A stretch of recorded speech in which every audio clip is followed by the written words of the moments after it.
Welcome back to another technical deep dive here in the Debug Zone. Today, we're tackling a big question and breaking it down with insights from other users. Hopefully, this clears up some misconceptions and helps you get the answer you need. So buckle up, stay a little curious, and let's jump right in.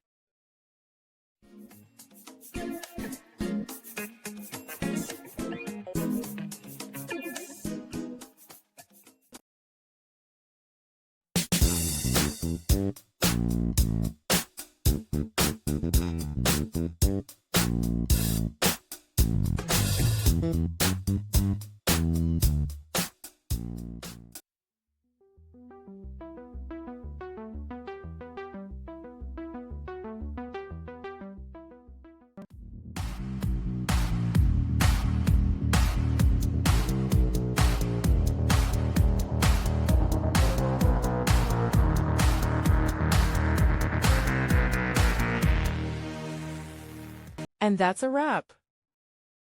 I hope you found the answer you were looking for. If you did, take a second to hit that subscribe button. It really helps out.